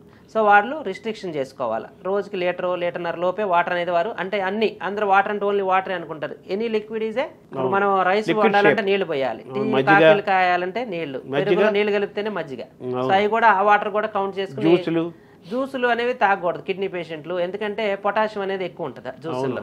సో జ్యూసులు జనరల్ గా అవాయిడ్ చేస్తాం, కొబ్బరి నీళ్లు అలాంటివన్నీ అవాయిడ్ చేస్తాం. సో ఈ రొటీన్ గా మనం అన్నంలో వండుకునేవి, మజ్జిగలో పెరుగులో కలిపే నీళ్లు, టీ, కాఫీలు అవి కూడా ద్రవ పదార్థాలే, వాటర్ కలిపితేనే మజ్జిగ అవుతుంది. కాబట్టి అవి కూడా వాటర్ కింద తీసుకుని ఈ early stage of kidney problem వాళ్ళు లీటర్ల లోపే వాటర్ అనేది తీసుకోవాలి. సో లిక్విడ్ డైట్ విషయంలో జాగ్రత్తగా ఉండాలి. సరే, కిడ్నీ సమస్య లేని వాళ్ళు, మామూలు వాళ్ళు చాలా మంది వాటర్ తాగితే చాలా ఆరోగ్యము, చాలా మంచిది, కిడ్నీలో రాళ్ళు కూడా రాకుండా ఉంటాయి, కిడ్నీ హెల్త్ బాగుంటుంది అని చెప్పేసి కొంతమంది వాటర్ ఎక్కువ తాగుతుంటారు. రోజు వాటర్ అట్లా ఎక్కువగా కూడా తాగకూడదు. మనం మాక్సిమం 2 నుంచి 3 లీటర్ల దాకా సరిపోతుంది. ఎక్కువ వాటర్ తాగేస్తే ఏమవుతుందంటే కొంతమందికి బాడీలో సోడియం లెవెల్స్ పడిపోతాయి. సోడియం లెవెల్స్ పడిపోయి వాళ్ళు బాగా వీక్ అయిపోతారు, డల్ అయిపోతుంది బాడీ. సోడియం అనేది ఎక్కువ తాగితే ఏమవుతుందంటే పడిపోతుంది బ్లడ్ లో. అందుకని రోజుకి ఒక 3 లీటర్స్ అట్లా తాగితే సరిపోతుంది. ఏదైనా అతివృష్టి అనావృష్టి కాకూడదు. కరెక్ట్, అది కరెక్ట్. హెల్దీగా కాపాడుకోవడంలో వాటర్ యొక్క ప్రభావం ఉంటుందా? అసలు వాటర్ యొక్క ప్రభావం ఏముండదు కదా. తర్వాత ఇంకొకటి నేను ఎవరో చెప్పగా విన్నాను, ఒక విపరీతంగా చెమటలు పోస్తుంటాయి. నేను ఒక ఆయన అడిగాను, పెద్ద ఆయన్ని, మీకు బాగా చెమటలు పోస్తున్నాయి అంటే ఆయన ఏమన్నాడంటే ఆ చెమటలు బాగా పోస్తున్నాయంటే కిడ్నీలు ఫంక్షనింగ్ బాగున్నట్టు లెక్క అన్నాడు. అది అంటే కొంతమంది షుగర్ పేషెంట్స్ కూడా ఎక్కువ చెమటలు తినేటప్పుడు ఎక్కువ చెమటలు పడతా ఉంటాయి. అది అటానమిక్ డిస్ఫంక్షన్ అని, కొన్ని షుగర్ వల్ల నరాల ప్రాబ్లం వల్ల అలా వస్తూ ఉంటాయి. దానికి దీనికి సంబంధం అంతే. చెమటలు పడుతుందంటే కిడ్నీ ఫంక్షనింగ్ బాగున్నట్టు అర్థం కాదు. అలాగే వెన్నునొప్పికి కిడ్నీకి ఏమైనా లింక్ ఉందా? జనరల్ గా ఏంటంటే మనకి ఎక్కువ ఈ బరువులు ఎత్తటం, ఎక్కువ వంగుని నుంచుని చేసే పనులు, ఎక్కువ మొరటి పనులుగా చేసేటప్పుడు నడుము పట్టేస్తుంటది జనరల్గా. దానివల్ల కూడా అందరూ వెనకాల అక్కడే కిడ్నీలు ఉంటాయి అనుకుంటారు. కిడ్నీలు ఉండే జనరల్గా అంటే వెన్నుపోసకి అటు ఇటు ఉంటాయి. వెన్నుపోసకే మనకి చట్టకేనో వెన్నుపోసకే అటు ఇటు కింద వైపు ఉంటాయి. అక్కడ నొప్పి వస్తే అది కిడ్నీ ప్రాబ్లం అని అనుకుంటుంటారు జనరల్గా. అది జనరల్గా మజిల్ స్పాజం కానీ, కిడ్నీలో రాళ్ల వల్ల కానీ నొప్పి రావచ్చు. జనరల్ కిడ్నీలో రాళ్ల వల్ల నొప్పి వస్తే అక్కడే ఉండదు నొప్పి, అక్కడి నుంచి ముందు వైపుకి కూడా వస్తుంది. తర్వాత పదే యూరిన్కి వెళ్లాల్సిన సమస్య వస్తుంది, యూరిన్లో మంట అనిపిస్తుంది. అటువంటి లక్షణాలు ఉంటేనే అది కిడ్నీ రిలేటెడ్ అనుకోవాలి. మన వెన్నుపోసం పక్కన నొప్పి వస్తే అలాంటి లక్షణాలు ఏమి లేవు, ఒకే చాటు నొప్పి ఉంటుంది, ముందు వైపు నొప్పి రావట్లేదంటే జనరల్గా అది కండరం పట్టేయటం వల్ల లేకపోతే ఎముక నొప్పి వల్ల నొప్పి వస్తున్నట్టు. దానికి లింక్ లేదు. అది మనం ఏదైనా అనుమానం ఉంటే డాక్టర్ కనుక్కోవాలి. అది కాక ఇంకొకసారి ఇది వరకు కిడ్నీలో రాళ్ల సమస్యలు ఉంటే జనరల్గా నొప్పి వస్తుందంటే మళ్ళీ రాయి వచ్చి ఉండొచ్చు అని అర్థం. అలాంటప్పుడు ఆల్రెడీ వారికి తెలిసిపోతుంది పేషెంట్కి. అలాంటప్పుడు ఏం చేయాలంటే మనం ఒకసారి స్కాన్ చేసి మళ్ళీ రాళ్ళు వచ్చినాయని కిడ్నీలో చూసుకోవాలి. కిడ్నీలో రాళ్ళు రాకుండా ఉండాలంటే ఏం చేయాలి? అది ఇందాక మనం అనుకున్నట్టు డైట్ కంట్రోల్ చేసుకుంటా, వాటర్ ఎక్కువ తాగుతా, సన్ లో ఎక్కువ ఎక్స్పోజ్ కాకుండా. అది కాక ఇప్పుడు మెయిన్ కిడ్నీ ప్రాబ్లం రాళ్ళు వచ్చిన వాళ్ళకి పదే రాళ్ళు ఎండాకాలంలోనే వస్తుంటాయి. ఎందుకంటే బాడీ డీహైడ్రేషన్ అయిపోవటం వల్ల, ప్లస్ సరైన ఆహార నియమాలు పాటించకపోవడం వల్ల వస్తుంటాయి. కాబట్టి సమ్మర్లోనే ఈ కిడ్నీ పేషెంట్లు ఎవరికైతే రాళ్ళు ఇది వరకు ఉన్నాయో వాళ్ళు సమ్మర్లోనే జాగ్రత్త పడాలి. తర్వాత కిడ్నీ ట్రాన్స్ప్లాంట్ అనేది బాగా వినపడే మాట. కిడ్నీలు దానాలు చేయటం ఏం జరుగుతుంటాయి కదా, దీన్ని ఎలా చూడాలి మనం? కిడ్నీ ఒకసారి ట్రాన్స్ప్లాంట్ చేస్తే వాళ్ళ లైఫ్ ఎక్స్పెక్టెన్సీ అంటే లాంగివిటీ పెరుగుతుందా, ఫంక్షనింగ్ ఎలా ఉంటుంది? లాంగివిటీ అనేది మనకి జనరల్గా ఎక్కువగానే ఉంటుంది వెన్ కంపేర్ టు డయాలసిస్. అంటే ఇప్పుడు డయాలసిసా ట్రాన్స్ప్లాంటా, ఒకసారి ఆల్రెడీ డయాలసిస్ మీదకి ఎక్కిన పేషెంట్ అయితే ఎల్లకాలం తను బతుకున్నంత కాలం డయాలసిస్ మీద ఉండాల్సిన అవసరమే జనరల్గా 90-90% ఉంటుంది. ఏదో 5-10% వారు డయాలసిస్ నుంచి వెనక్కి వచ్చే అవకాశం ఉంటుంది. సో వారికి ఆప్షన్ ఏంటంటే ట్రాన్స్ప్లాంటే better, kidney transplant. General kidney transplant అనేది దాతలు మేము ఎవరి దగ్గర నుంచి కిడ్నీ ఇప్పించగలుగుతారు అటువంటి అడుగుతుంటారు. అలాంటివి చేయకూడదు, అదంతా ఇల్లీగల్. కిడ్నీ రాకెట్స్ అంటారు, అలాంటివి చేయకూడదు జనరల్గా. ఎందుకంటే మన ఇంట్లో వాళ్ళు ఇస్తేనే మన బాడీ తొందరగా జన్యువులు కలుస్తాయి కాబట్టి యాక్సెప్ట్ చేస్తుంది. బ్లడ్ గ్రూప్ లాగా ఫస్ట్ మనకి బ్లడ్ గ్రూప్ మ్యాచ్ అవ్వటం ఇంపార్టెంట్. జనరల్గా మనకు 4 బ్లడ్ గ్రూప్స్ ఉంటాయి. ఓ, ఏ, బి, ఏబి అని 4 రకాల బ్లడ్ గ్రూప్స్ ఉంటాయి. ఓ అనే గ్రూపు సఫరింగ్ గ్రూప్. ఎందుకంటే కామన్గా మనకి 100 మంది తీసుకుంటే 60-70% మంది ఓ గ్రూపే ఉంటారు. కిడ్నీ పేషెంట్లు కూడా ఓ గ్రూపే ఉంటారు ఎక్కువ మంది, ఎందుకంటే పాపులేషనే ఓ గ్రూప్ కాబట్టి. సో ఆ ఓ గ్రూప్ వాళ్ళకి దాత ప్రాబ్లం ఏంటంటే ఓ గ్రూపే ఇవ్వగలడు ఫ్యామిలీలో. అది అందువల్ల ఆ ఓ గ్రూప్ ఎవరికైతే కిడ్నీ ప్రాబ్లం వస్తుందో వాళ్ళకి ఎక్కువ ఇబ్బంది. అంటే ఇప్పుడు 4 గ్రూపులు ఉన్నాయి కదా, దానం చేయాలంటే ఆ గ్రూప్ పర్సన్ అయి ఉండాలా? అది ఓ గ్రూప్ అయితేనే ఆ గ్రూప్ పర్సన్ అయి ఉండాలి. ఏ గ్రూప్కి ఏ గ్రూప్ అయి ఉండాలా? ఏ గ్రూప్ ఇవ్వచ్చు, ఓ గ్రూప్ ఇవ్వచ్చు. అందుకే ఓ గ్రూప్ వాళ్ళు యూనివర్సల్ దాతలు అంటారు, యూనివర్సల్ డోనార్స్. ఎవరికైనా ఇవ్వచ్చు, ఓ వాళ్ళు ఎవరికైనా ఇవ్వచ్చు. సో సఫర్ అయ్యేది ఓ వాడే, వాడు ఇవ్వగలడు కానీ తీసుకోగలిగింది ఓ వాడి నుంచే. ఇప్పుడు ఈ మన కిడ్నీ సమస్యలు వస్తే కిడ్నీ ట్రాన్స్ప్లాంట్ చేసుకుంటే ఇంకా డయాలసిస్ అవసరం లేదు. డయాలసిస్ అవసరం ఉండదు. జనరల్గా ఈ ట్రాన్స్ప్లాంటేషన్లో మన ఫ్యామిలీ మెంబర్స్ అంటే ఫస్ట్ తల్లి తండ్రి చూస్తుంటాం, వాళ్ళకి బ్లడ్ గ్రూప్ మ్యాచ్ అయిందా ఫస్ట్ చూస్తుంటాం. తర్వాత ఎలాగూ తల్లి తండ్రి అని ప్రూవ్ చేయడానికి హెచ్ఎల్ఏ టెస్ట్లు అని చేస్తుంటాం. అప్పుడు హెచ్ఎల్ఏ మనకి ఎట్లా 50% జన్యువులు తల్లి నుంచి 50% జన్యువులు తండ్రి నుంచి వస్తాయి కాబట్టి ఫస్ట్ ప్రిఫరెన్స్ వాళ్ళకే ఇస్తాం దాతలుగా. నెక్స్ట్ వాళ్ళకి బ్లడ్ గ్రూప్ మ్యాచ్ కావట్లేదు, లేకపోతే బాగా ఏజ్డ్, జనరల్గా మా అమ్మ నాన్న కిడ్నీ వచ్చా అని అడుగుతుంటారు. జనరల్గా మనం 60 ఏళ్ల వరకు తీసుకుంటాం వయసు, ఎందుకంటే 60 ఏళ్ళు దాటినాయి అంటే వాళ్ళకి కూడా వయసు వచ్చేస్తుంది, ఆ కిడ్నీలకు కూడా వయసు వచ్చేస్తుంది. అవి పెట్టుకోవడం వల్ల ఎక్కువ కాలం పని చేయకపోవచ్చు, మహా అయితే 3-4 ఏళ్ళు పనిచేసి మళ్ళీ వారు పేషెంట్ డయాలసిస్ మీదకి వెళ్ళే అవకాశం ఉంటుంది. కాబట్టి జనరల్గా ఏజ్ కట్ ఆఫ్ పెట్టుకోవాలి దాతకి. జనరల్గా 60 ఏళ్ళు పెట్టుకుంటాం కట్ ఆఫ్ మదర్కి ఫాదర్కి. అయితే ఇప్పుడు కుటుంబ సభ్యులు కాకుండా మన కిడ్నీ బ్లడ్ బ్యాంకు లాగా కిడ్నీ బ్యాంకులు లేవా మనకు? కిడ్నీ బ్యాంకులు లేవు, ఎందుకంటే కిడ్నీ మీకు ఎక్కువసేపు బయట మ్యాక్సిమం 24-48 అవర్స్ అలా ఉంచితే పని చేయదు, వెంటనే ట్రాన్స్ప్లాంట్ చేయాలి. తర్వాత మీకు మెసేజ్లు వస్తుంటాయి, దాతలు ఉన్నారు, వారు చనిపోయారు, 4 కిడ్నీలు అందుబాటులో ఉన్నాయని వాట్సాప్ గ్రూపుల్లో తిరుగుతూ ఉంటాయి. జనరల్గా అట్లా మెయిన్ ఏంటంటే అదంతా జీవన్దాన్ అనే ప్రోగ్రామ్ ఉంది. అవును, జీవన్దాన్ అనే ప్రోగ్రామ్ ఎవరంటే బ్రెయిన్ డెత్. అందరూ ఏమనుకుంటారంటే వాళ్ళ రిలేటివ్స్ చనిపోతే వాళ్ళ కిడ్నీలు తీసి పెట్టుకోవచ్చు డాక్టర్ గారిని ఫోన్ చేస్తుంటారు. అలా చనిపోవడం అంటే వాళ్ళు బ్రెయిన్ డెత్ అయ్యేవాళ్ళు, హార్ట్ కొట్టుకుంటా ఉండాలి. బ్రెయిన్ డెత్ డోనార్స్నే డోనార్స్ అంటారు. జనరల్గా పబ్లిక్ అవగాహన లేక మామూలుగా వాళ్ళు వేరే ప్రాబ్లమ్స్ వల్ల వెంటిలేటర్ ముందు కార్డియాక్ అరెస్ట్ చనిపోతే వాళ్ళ కిడ్నీలు పెట్టుకోవచ్చా అంటారు. అది డొనేషన్ ఆఫ్టర్ కార్డియాక్ డెత్ అంటారు. అంటే హార్ట్ అరెస్ట్ అయితే పంపు చేయదు గుండె, పంపు చేయకపోతే కిడ్నీకి రక్త సంచారం వెళ్ళదు, ఆ కిడ్నీలు తీసుకున్నా పని చేయవు. అందుకనే బ్రెయిన్ డెత్ అంటే మనకి ఎలా అవ్వచ్చు, బీపీ వల్ల బ్రెయిన్లో బ్లీడ్ అవ్వచ్చు, లేకపోతే మనకే రోడ్ ట్రాఫిక్ యాక్సిడెంట్ అయ్యి బ్రెయిన్ ఇంజరీ అవ్వచ్చు. అలాంటి వారు బ్రెయిన్ ఒక్కటే పనిచేయదు, మిగతా అవయవాలన్నీ పనిచేస్తుంటాయి. అటువంటి వారిని జీవన్దాన్ వారు రికగ్నైజ్ చేసి వాళ్ళ ఫ్యామిలీకి అవగాహన కల్పించి వారిని డోనార్స్గా తీసుకుంటారు ఎనీ హాస్పిటల్లో. అది జీవన్దాన్ ప్రకారం లిస్టింగ్ చేస్తారు, ఎవరికి పడితే వాళ్ళకి ఇవ్వడానికి ఉండదు. ఒకసారి జీవన్దాన్లో దాతలో కిడ్నీ ఇవ్వటానికి ఒప్పుకుంటే అది గవర్నమెంట్ ప్రాపర్టీ, అది ఎవరు తీసుకోలేరు. అదేంటంటే నోటిఫై చేస్తారు, పలానా హాస్పిటల్లో పలానా గ్రూప్ ఉందని. సో ప్రతి హాస్పిటల్లో ఈ బ్లడ్ గ్రూప్ కూడా ఈ డోనార్ బ్లడ్ గ్రూప్ ఉంది అని చెప్తారు. సో ఆ హాస్పిటల్ వాళ్ళకి ఇంటిమేషన్ వెళ్తుంది, ఇంటిమేషన్ వెళ్తే లిస్టింగ్ ఉంటుంది, దాంట్లో స్కోరింగ్ ఉంటుంది. ఇన్ని సంవత్సరాల నుంచి డయాలసిస్ ఉన్నాడు పేషెంట్, ఆయన వయసు ఇంత, ఆయన బ్లడ్ గ్రూప్ ఇది, ఆ లిస్ట్ ప్రకారం వాళ్ళకున్న మార్కుల ప్రకారం ఆ పర్టికులర్ హాస్పిటల్కి అలాట్ అవుతుంది. జనరల్గా ఓ పర్టికులర్ హాస్పిటల్లో ఉంటే ఒక కిడ్నీ వారు యూజ్ చేసుకోవచ్చు, ఇంకో కిడ్నీ కామన్ పూల్ అంటాం, అంటే బయటకి ఇవ్వాలి. బయటకంటే ఎవరైతే ఏ హాస్పిటల్ అయితే ఈ బ్లడ్ గ్రూప్ మ్యాచ్ అయ్యి ఏజ్ మ్యాచ్ అయ్యి ఎన్నో సంవత్సరాల నుంచి డయాలసిస్ మీద ఉండి వాళ్ళకి స్కోర్ ఎక్కువ ఉంటే ఆ పర్టికులర్ పేషెంట్కి ఆ కిడ్నీ వెళ్ళిపోతుంది. ఇప్పుడు మామూలుగా కిడ్నీ వ్యాధిగ్రస్తుల సంఖ్య పెరుగుతుందా, ఎలా ఉంది? కిడ్నీ వ్యాధిగ్రస్తుల సంఖ్య పెరుగుతుందా? పెరుగుతుంది. కిడ్నీ అవసరము వ్యాధిగ్రస్తుల మధ్య డిమాండ్ అండ్ సప్లై ప్రాబ్లం ఉంది కదా. డిమాండ్స్ అండ్ సప్లై అంటే జనరల్గా ఏంటంటే చాలా మంది ఏంటంటే బయట దొరుకుద్దా కిడ్నీ, బయట దొరుకుద్దా అని అడుగుతుంటారు. జనరల్గా ఫ్యామిలీ మెంబర్స్ ముందుకు రావాలి, వాళ్ళ ఫ్యామిలీ మెంబర్స్కి ఇస్తున్నామని ఆ ఎమోషనల్ బాండింగ్, ఎమోషనల్ రిలేషన్ ఉంటే తప్ప వాళ్ళు ముందుకు రావాలి.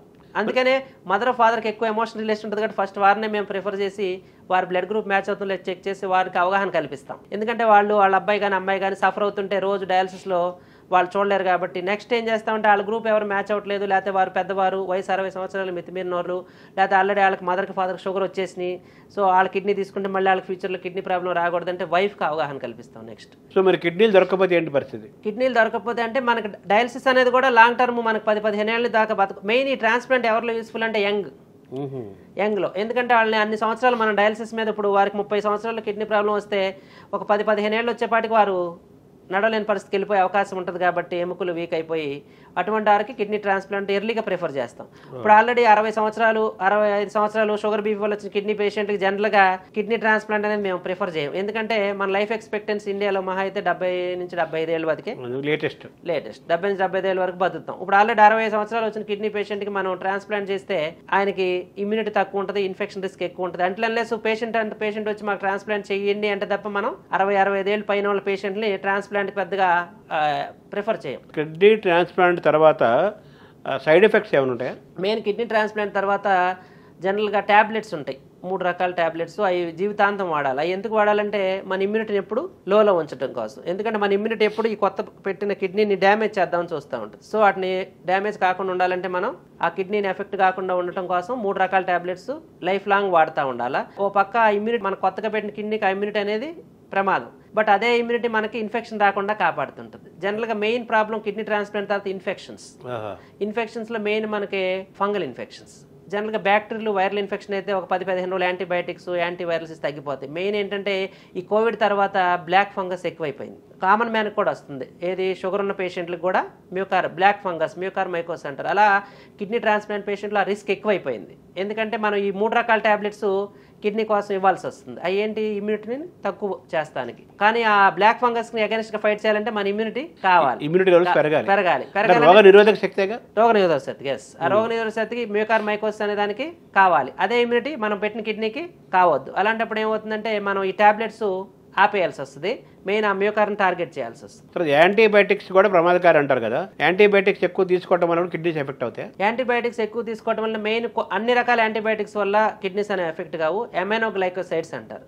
ఎమైనోగ్లైకోసైడ్స్ అనేవి జనరల్గా మూత్రం గుండానే అవి యూరిన్లో బాడీలోంచి వెళ్ళిపోవాలి. అవి వెళ్ళిపోయేటప్పుడు కిడ్నీ డ్యామేజ్ చేసే అవకాశాలు ఎక్కువ ఉంటాయి. సో ఎమైనోగ్లైకోసైడ్స్ అనేవి అవాయిడ్ చేయాలి. తర్వాత ఇప్పుడు మనకి క్యాన్సర్ కూడా బాగా పెరుగుతుంది, అందులో కిడ్నీస్ కూడా క్యాన్సర్ వచ్చే అవకాశం ఉందా? కిడ్నీకి కూడా క్యాన్సర్ వచ్చే అవకాశం ఉంటుంది. జనరల్గా కిడ్నీకి వచ్చే క్యాన్సర్ స్ప్రెడ్ అయ్యేదాకా తెలియదు, ఎందుకంటే అవేమి లక్షణాలు ఉండవు. జనరల్గా వాళ్ళు మా దగ్గరకు వచ్చే పేషెంట్స్ ఎట్లా ఉంటారంటే ఏదో కడుపు నొప్పి వచ్చిందని స్కాన్ తీసుకుంటాము, లేకపోతే ఊపిరితిత్తుల్లో లంగ్ ఇన్ఫెక్షన్ ఉందని ఏదో స్కాన్ తీసుకుంటే అల్ట్రాసౌండ్ చేసేసి మామూలుగా హెల్త్ చెకప్స్లో బయటపడుతుంటుంది.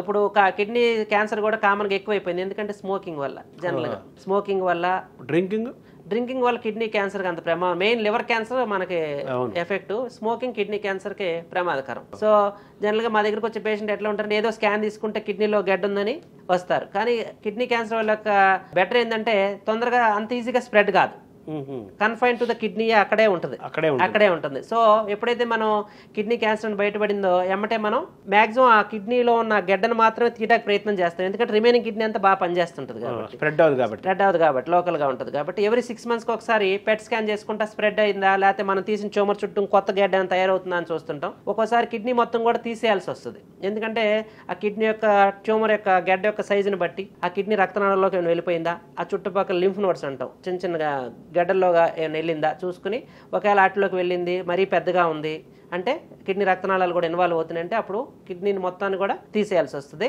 తీసేసినా మన ఆపోజిట్ కిడ్నీ బెటర్గా ఉంటుంది కాబట్టి అందరూ భయపడుతుంటారు, కిడ్నీ తీసేస్తారంటే ఆపోజిట్ కిడ్నీ బాగానే ఉంది కాబట్టి. అందుకే మనం ఆపోజిట్ కిడ్నీ యొక్క పనితీరు తెలుసుకుంటాం. DTPS స్కాన్ అని చేసి ఆ DTPS స్కాన్ ఏం చెప్పుద్ది అంటే ఈ కిడ్నీ GFR ఎంత ఉంది, ఆ కిడ్నీ GFR ఎంత ఉందని చెప్పుద్ది. సో ఆపోజిట్ కిడ్నీ GFR బాగానే ఉందంటే మనం ఈ కిడ్నీని తీసేసి ఆపోజిట్ కిడ్నీని కాపాడుకోవాలి. కాపాడుకుంటుంటే ఆల్రెడీ వాళ్ళకి షుగర్ బీపీ ఉంటే వాటిని కంట్రోల్లో పెట్టుకుంటా, పెయిన్ కిల్లర్స్ వాడకుండా రెగ్యులర్గా 6 months ఒకసారి పెట్ స్కాను లేకపోతే అల్ట్రాసౌండ్ స్కాన్ చేసుకుంటా ఆ కిడ్నీలో ఏమైనా వస్తుందా, ఆ కిడ్నీ సైజ్ ఎలా ఉంది తగ్గుతుందా, క్రియాటిన్ అంట బ్లడ్లో క్రియాటిన్ వాల్యూస్ ఎలా ఉన్నాయి, యూరిన్లో ప్రోటీన్ ఏమైనా లీక్ అవుతుందా అని చేసుకుంటా 6 నెలలకు ఒకసారి ఈ పేషెంట్ని ఫాలోఅప్లో పెడతాం. ఇప్పుడు మనిషికి కిడ్నీలు 2 ఉంటాయి కదా, ఎఫెక్ట్ అయితే 2 అవుతాయి ఒకటే అవుతుంది?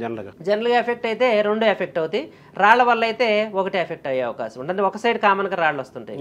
తర్వాత మామూలుగా 2 కిడ్నీలు ఉంటాయి కాబట్టి ఇప్పుడు కిడ్నీ దానం చేసే వాళ్ళు ఒక కిడ్నీ ఉంచుకొని ఇంకో కిడ్నీ దానం చేస్తారు కదా, సో ఒక కిడ్నీ తోటి వాళ్ళ లైఫ్ ఇబ్బంది లేకుండా ఉంటుందా? దానం చేసిన వాళ్ళు ఇబ్బంది లేకుండా ఉంటుంది. కాకపోతే వారు ఏంటంటే ఇప్పుడు వాళ్ళకి కూడా షుగర్ బీపీ వాళ్ళకి లైఫ్ స్టైల్ మాడిఫికేషన్ కౌన్సిలింగ్ చేస్తాం.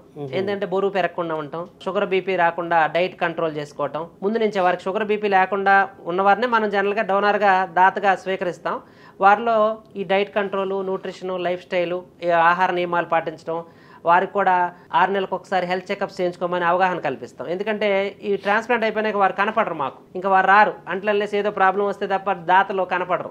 అందుకని వారికి కూడా ముందే అవగాహన కల్పిస్తాం. 6 నెలలకు ఒకసారి, మినిమం ఇయర్లీ ఒకసారైనా హెల్త్ చెకప్ చేసుకుంటా ఉండమని. ఎందుకంటే మనం ఈ ట్రాన్స్ప్లాంట్ దాతగా తీసుకునే ముందే మనం DTPA స్కాన్ చేస్తాం, వీరికి కూడా చేసి GFR, ఈ కిడ్నీ పనితీరు ఎంత ఉంది, ఈ కిడ్నీ పనితీరు ఎంత ఉంది చూస్తాం. ఎప్పుడైనా దాతకి మంచి కిడ్నీ ఉంచుతాం, అంటే ఆపోజిట్ పెట్టే కిడ్నీ కాదు, రెండు హెల్తీగానే. ఆ GFR ఏదైతే తక్కువ ఉందో అదే తీసుకుంటాం దాత నుంచి. ఎందుకంటే దాత కూడా మనకి ఇంపార్టెంట్ కాబట్టి, తనకి ఫ్యూచర్లో కిడ్నీ ప్రాబ్లం రాకూడదు కాబట్టి. ఈవెన్ దో తక్కువ GFR ఉన్నా ఈ పేషెంట్ మనం ఎందుకు ట్రాన్స్ప్లాంట్ చేస్తున్నామంటే డయాలసిస్ నుంచి బయటకు తీసుకురావడం కోసం కాబట్టి మనం తక్కువ GFR ఉందే దాత రెసిపియంట్కి పెడతాం. సో మనిషికి 2 కిడ్నీలు అవసరం ఉందో ఒక కిడ్నీ సరిపోతుంది? ఒక కిడ్నీ సరిపోతుంది. మరి 2 కిడ్నీలు ఎందుకు పెట్టావు, ఎందుకు వస్తుంది? దేవుడు వేరే వాళ్ళకి ఇవ్వడం కోసం ఇచ్చాడని అనుకోవాలి మనం, ఫ్యూచర్లో కిడ్నీ ప్రాబ్లం వస్తే. అంతే, ఆయన సెటప్ అది. ఇప్పుడు కొంతమంది సింగిల్ కిడ్నీతో కూడా పుడతారట కదా, దాని ఎలా చూడాలి? సింగిల్ కిడ్నీ పుట్టారనేది జనరల్గా ఎవరికి తెలియదు. అంట్లనేసి ఇలాగే బయట హెల్త్ చెకప్ చేసుకున్నప్పుడు, ఏదో స్కాన్ చేసుకున్నప్పుడు, అప్పుడు చాలా మంది మా దగ్గరికి వచ్చే పేషెంట్కి అప్పటికే 50 years వచ్చేసి ఉంటాయి. 50 years అప్పుడు ఏదో స్కాన్ చేసుకుంటేనో లేకపోతే షుగర్ ఉందని అది ఉందని చెక్ చేసుకుంటే బయటపడుతుంటాయి. అప్పుడు ఏమవుతుందంటే మన ఎంటైర్ లోడ్ ఆ కిడ్నీ మీద పడుతుంది, గ్లోమెరులర్ హైపర్ ఫిల్టరేషన్ అంటారు. సో అటువంటి వాళ్ళు అంటే ఇంకా జాగ్రత్తగా ఉండాలి. వాళ్ళలో ఏంటంటే కిడ్నీ డ్యామేజ్ తొందరగా అయ్యే అవకాశం ఉంటుంది.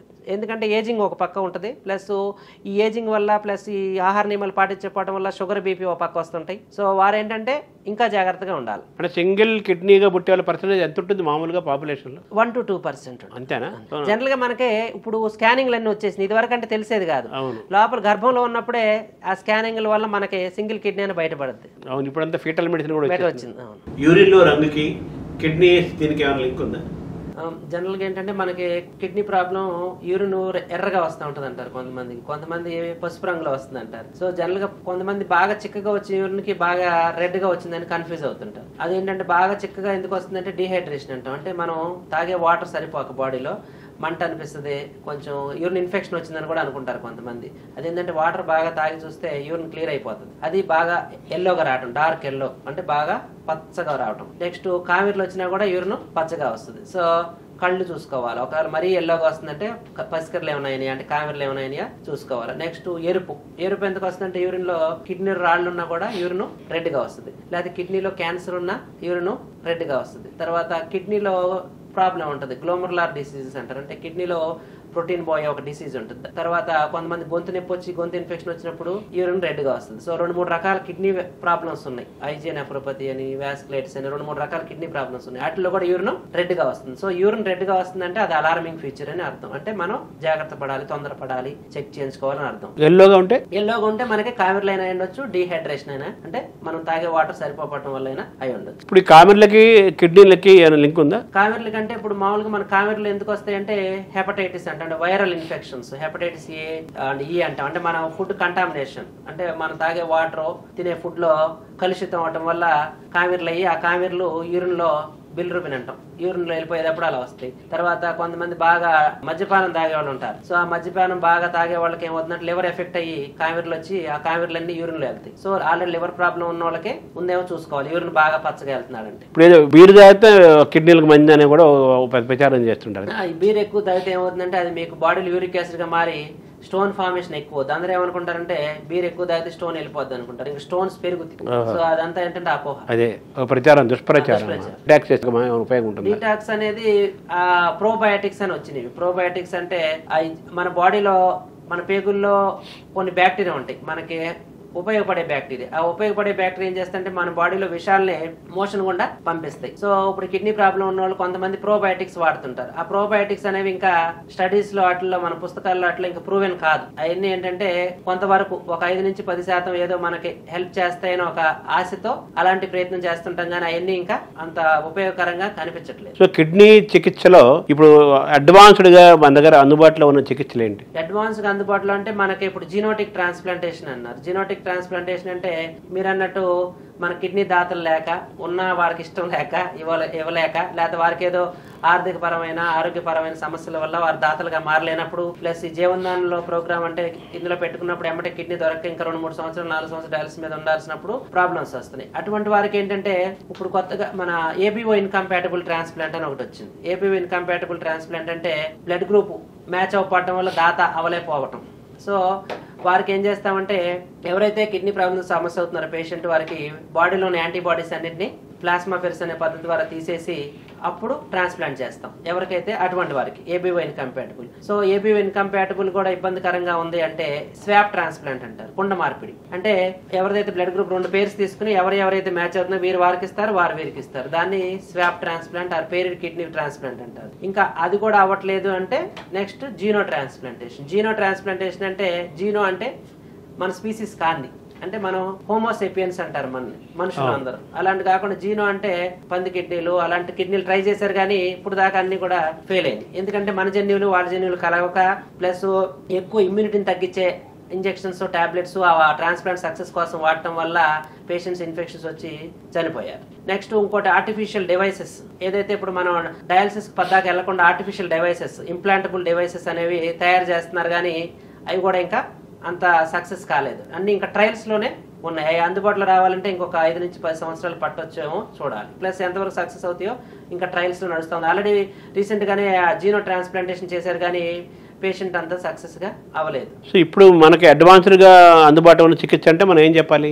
అడ్వాన్స్ అందుబాటులో చికిత్స అంటే ఇప్పుడు దాకా ఉన్న దాంట్లో అయితే ట్రాన్స్ప్లాంటేషన్ అడ్వాన్స్డ్ అనుకోవాలి. ఎందుకంటే ఇంకా మనకు డయాలసిస్ అవాయిడ్ చేయడానికి ఆ ఇంప్లాంటబుల్ డివైస్ అనేవి రాలేదు. తర్వాత జీనో ట్రాన్స్ప్లాంటేషన్ ఇంకా అంత ట్రయల్స్ లో ఉండి అంత సక్సెస్ రేట్ గా లేదు కాబట్టి main first is blood group compatible transplant. Next అంటే బ్లడ్ గ్రూప్ మ్యాచ్ అయితే ఫస్ట్ దానికి వెళ్ళాలి.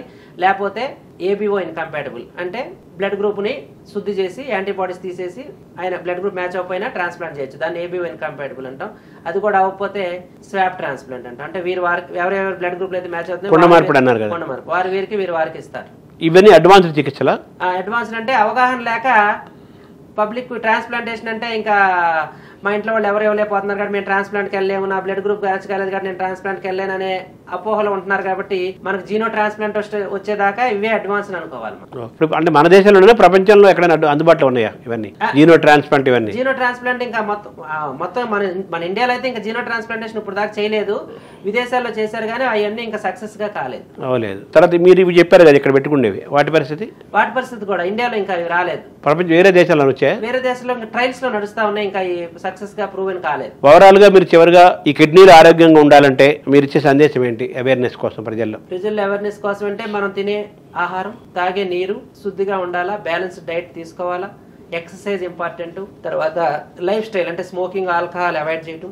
షుగర్ బీపీ ఉన్న పేషెంట్లు వారు యాన్యువల్ హెల్త్ చెకప్ రెగ్యులర్ గా క్రియాటినిన్ యూరిన్ లో ప్రోటీన్ టెస్టులు చేసుకోవటం. Self monitoring of sugar, self monitoring of BP. పద్దాక మనం హాస్పిటల్కి వెళ్ళి రోజు వెళ్ళాం కాబట్టి ఇంటికాడే గ్లూకోమీటర్ అంటారు, అంటే షుగర్ చెక్ చేసుకునేది అట్లీస్ట్ వారంకో 10 రోజులకు ఒకసారి షుగర్ ఎట్టుందని ఒకసారి మనం చెక్ చేసుకోవటం. తర్వాత ఇప్పుడు అన్ని ఆటోమేటిక్ బీపీ మెషిన్లు వచ్చేసింది. ఇంటికాడే మనం బటన్ నొక్కితే అదే బీపీ చూపిస్తుంది. ఇక్కడ బీపీ కఫ్ కట్టితే చేతికి. సో మన బీపీ ఎంత ఉందని వారంకో 10 రోజులకు ఒకసారి మన ఆరోగ్యం మీద మనకు అవగాహన ఉండాలి, అలాగే శ్రద్ధ ఉండాలి. కాబట్టి సో షుగర్ బీపీలు మనం చెక్ చేసుకుంటా ఉంటాం. తర్వాత ఫాస్ట్ ఫుడ్స్ అంటే మనకి ఈ పిజ్జాలు, బర్గర్లు, చీజ్లు, నూడిల్స్, మంచూరియాస్ అలాంటివన్నీ కూడా ఆ డైట్ దేంతో చేస్తున్నారో ఏం కలుషితమైన మనం వెళ్ళి చెక్ ఆర్డర్ చేసి తినేస్తుంటాం కాబట్టి అలాంటివన్నీ కూడా అవాయిడ్ చేయటం. తర్వాత ఈ జన్యుపరమైన కిడ్నీ ప్రాబ్లంలు ఆల్రెడీ వారి ఫ్యామిలీలో ముందు నుంచి రన్ అవుతున్నాయి కాబట్టి వాళ్ళు నెగ్లెక్ట్ చేయకుండా ఎర్లీగానే వాళ్ళు కిడ్నీ ప్రాబ్లం ఉంటే వాటిని ఎర్లీగా ఐడెంటిఫై చేసుకుంటే వారి ముందు జనరేషన్ లా కాకుండా వీరు తొందరగా కిడ్నీ ప్రాబ్లం